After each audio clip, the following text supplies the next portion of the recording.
everybody, welcome back. Alright, so today I'm going to start off the second part of my hardcore punk collection. For all those who are just joining, I've been going through my record collection for the last, 8 months? Somewhere around there. And been showing off like my records genre by genre. I saved my hardcore punk stuff for last. My collection isn't that big, but these records do make up the majority of it, so I've broken it down, I guess, into like a couple installments, just so the videos aren't that long. So I tackle the 12-inch records today, the LPs. If you want to see the first video, it'll be in the description below. So let's start off here with my Adolescents complete demos from 1980 to 86. Naughty Women in Black Sweaters. I bought this along with like their self-titled album. It's like a picture disc. It has like the image of their logo, whatever. And I got Steve Soto to sign it. It's chilling on my wall. Didn't feel like taking it down. So you just have to like pretend I showed you. So here's this guy here. They are from Orange County, which is why I'm guessing they pressed it in this really cool, let me show you.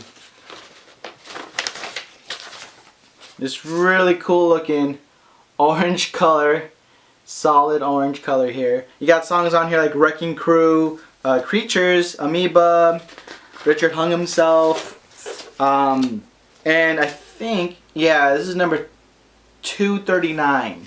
I don't know how many they actually pressed, but I have that. I have that one. But yeah, just really cool.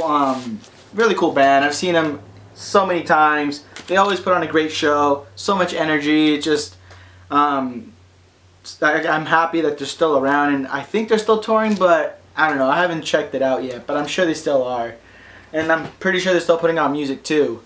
All right, so this next album is my beloved Cras album, Feeding the 5000. I love this album. Anarcho-punk band. You might have seen this in another video because I pulled it out. This is one of like the 10 top albums I would want to have with me if I had to choose.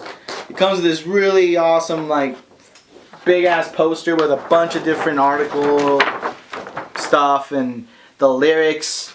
I got songs on here like Do They Always a Living. Hold on. Let me try to figure this out. I could always open it up, no problem, but I have the hardest time putting it back together. There we go. So you have songs on here like, yeah, Do They Always a Living. You have Punk's Dead, Asylum, The Second City, Banned from the Roxy. So yeah, definitely something that you should look into. This next one here is actually from a buddy of mine. He was in a band called Cumstained, and they try to kind of do their own version of the Cras album there. There's actually silkscreen, should I say. So you can actually feel like the ink on there, the plastisol. You got the track listing on the back, and then you have an insert here, image there. Not really sure what I'm looking at. It looks like a bunch of beer cans. So there's that, and then you have what I believe is the track, like the lyrics, or just a really long letter. But yeah, really cool. Released by Burger Records out here in Fullerton, and it was pressed on this really nice, love this color, this really nice translucent green. You can see my hand there, and it says, "I hope you didn't pay for this," which is, yeah, I did.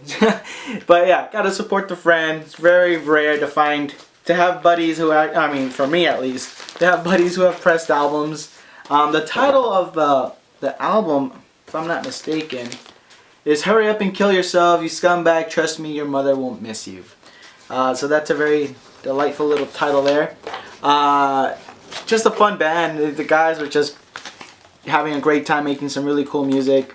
This next band is a very political band, kind of also like the whole anarchist type of band as well. It's Discharge, the first album, Why. when I first started listening to hardcore, the imagery that they use on the albums were really like extreme, you know? It took a while for me to kind of get used to. I didn't really understand why they would go with something that brutal, you know? They got a bunch of people on there who are dead. But once I started learning more about the genre, and because of school, and actually, let me backtrack. This music, in its political nature, sort of helped me realize that I wanted to study politics. I wanted to study political science. So I've gone to school and I'm about to graduate. So, you know, they influenced that decision. And I look back at this now and, you know, within a historical context, can understand the significance of doing something like this. For example, with Vietnam, we had, for the first time, war being broadcast, and people at home were seeing the horrors of war, and that triggered a response, and you had the whole anti-war movement. That was through TV. I think what these bands in the 80s tried to do, and this is like a UK band, hardcore band, was trying to do the same thing and present the reality of war and the world, and I guess through their perspective here, and sort of just present that argument. It pushes things, and I think that's very important. You have to push things to realize the things that you have, and if they're working or not, you know, it just raises questions. We always got to be thinking. So really do now appreciate this a lot more, and I'm kind of seeing things through a different perspective. So yeah, Discharge, hardcore band, political themes, anarchist, lyrics, aesthetic feel to it. Really loud and distorted. They kind of gave, like, they paved the way for like grindcore bands, other bands like Nausea, a lot of Swedish bands for some reason, and like they kind of developed their own genre. It's called D-beat because of the unique drum beat that they had that was inspired, if I'm not mistaken, by like bands like Motorhead. So they have that kind of influence. They have like a more metal sound. Alright, so anyways, moving forward. Okay, so this next band I included because I thought, even though they're not complete hardcore punk, they are pretty close to it, I guess. It's Fugazi, Ian Mackay's big second band that he was in. You got bands like Suggestion, Waiting Room, Badmouth. This album, let me show you the back here. It's just, I love everything that Discord puts out. I'm a big Minor Threat fan, so naturally, you know, I listen to bands like Embrace. I listen to his new band, The Evens, with his wife. Really cool. The tone of the music has changed a lot since Fugazi, since Minor Threat, Egg Hunt, stuff like that. But I still feel like this kind of had that energy to it, and it was really loud. Oh, and let me show you before I put it away. This really cool picture. I mean, that just kind of captures the energy that I'm talking about. And again, it was just pressed on a regular black vinyl. If you're not familiar with Discord, the whole DC scene, I think there's a documentary out. They get mentioned in the American Hardcore documentary I talked about in the last video. So moving forward, we got really awesome skate hardcore band, JFA, Jodie Foster's Army. And this is to all of our friends. It's a live album. Picked this up at Amoeba, of all places. And they actually signed the inner sleeve. I don't know if you can see that, but you got the signature from the guys from the band. And it was pressed in this amazing blue color. Kind of kept it, you know, kind of kept the theme going from the sleeve or whatever. I've seen these guys open up for a bunch of different bands. They played with the Angry Samoans, with the Adolescents. I think they're even at a Bad Brain show that I went to. Here's a picture of the band in the back. Always a good time. You got people stage diving, the sing-alongs. A lot of energy. These guys are killing it, you know. You got Beach Blanket. You got Charlie Brown. He has that big old upright piano that he takes out and he starts playing. Really cool. And yeah, they love to skate. In fact, like the front side of the album is regular foot, and the backside is Goofy Foot. So if you're a skater, you know what that means. If you don't, then you need to find out. But yeah, really cool, really great recording of the live performance. I was hoping it would sound good because I'm not a big fan of live albums, but especially with the hardcore punk stuff, some of them sound like complete garbage. So I was really happy to have that. Okay, so this next band is from Southern California, Justice League. Shattered Dreams is the title. Got it for like 15 bucks at an antique mall of all places.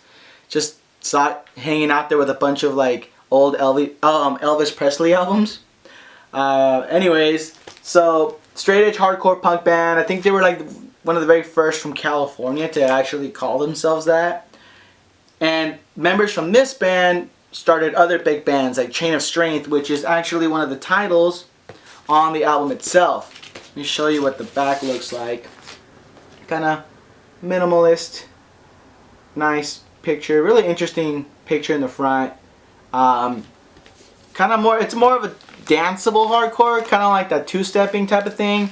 Definitely influenced a lot of bands in the 90s, that's for sure. So, Justice League, awesome album. Okay, so this next band kind of goes back to the whole imagery and political sort of vibe or whatever agenda that they had. This is MDC. It stands for several different things. Millions of Dead Cops, Multi-Death Corporation, or Millions of Dead Children. When I first heard of this band, I saw this image in the front, which is like half cop, half Klans member. It blew my mind. I was like, holy shit, what am I listening to? And again, when you listen to the music within the context of the genre, the political motivation that they had, I mean, these guys are pushing boundaries. And this band did it better than most bands in the 80s. These guys in America here, because the UK stuff was really just out there too. But here in the US, this band here was just off the charts. You got songs on here like John Wayne Was a Nazi, Chicken Squawk, really just crazy. I think this is more like a greatest hits or a comp, since it's from 1981 to 87. But yeah, I think there's a couple other out there that I need to find. Once you understand it within context, you appreciate it and what it stands for. And inside, it comes with a bunch of like inserts. Here, let me show you.